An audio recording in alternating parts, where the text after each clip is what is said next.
പ്രിയപ്പെട്ടവരുടെ വിയോഗം നമ്മളിൽ വലിയ മാനസികാഘാതമുണ്ടാക്കാറില്ല. പങ്കാളിയുടെ മരണം പോലുള്ള വലിയൊരു നഷ്ടം പലരുടെയും ജീവിതം തന്നെ തകർത്ത് കളയാറുണ്ട്. അതിൻ്റെ സങ്കടവും ദുഃഖവും മാറാൻ കുറേ സമയമെടുക്കും. ജീവിതത്തിൽ ഇതുപോലെ കുറേ നഷ്ടങ്ങൾ സംഭവിക്കാം.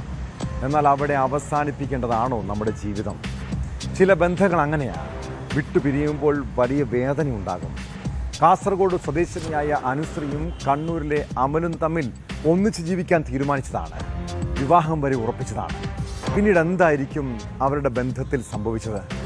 കാസർഗോഡ് പ്രതിശ്രുത വധുവിന് പിന്നാലെ വരനും ജീവനൊടുക്കിയതോടെ പല സംശയങ്ങളും ഉയരുന്നുണ്ട്.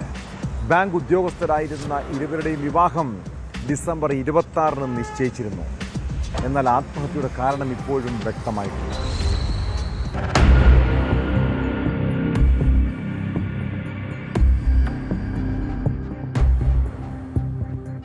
പ്രതിശ്രുത വധുവിനു പിന്നാലെ വരനും ജീവനൊടുക്കി. കാസർഗോഡ് പൂച്ചക്കാട് കാട്ടാമ്പള്ളി സ്വദേശിനി വധു അനുശ്രീയാണ് കർണാടകയിലെ ഹുൻസൂരിൽ ജീവനൊടുക്കിയത്. ഇതിനു പിന്നാലെയാണ് പ്രതിശ്രുത വരൻ കണ്ണൂർ അമ്പലത്തട്ട് സ്വദേശി അമലും ജീവനൊടുക്കിയത്. സ്റ്റേറ്റ് ബാങ്ക് ഓഫ് ഇന്ത്യ കർണാടകയിലെ ഹുൻസൂർ ബ്രാഞ്ചിലെ ജീവനക്കാരിയായിരുന്നു അനുശ്രീ.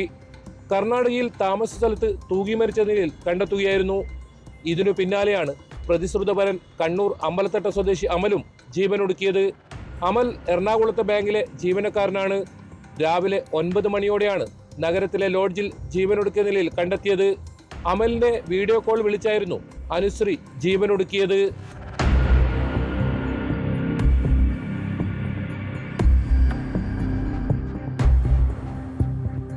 ഡിസംബർ 26 ഇവരുടെ വിവാഹം നിശ്ചയിച്ചിരുന്നു.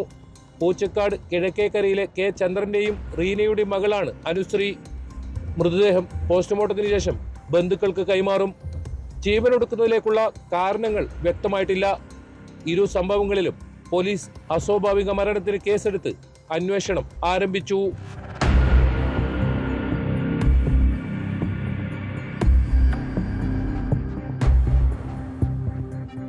ന്യൂസ് 18 കാസർഗോഡ്. കൂടുതൽ വാർത്തകൾക്ക് news 18 Keralam YouTube channel subscribe ചെയ്യുക.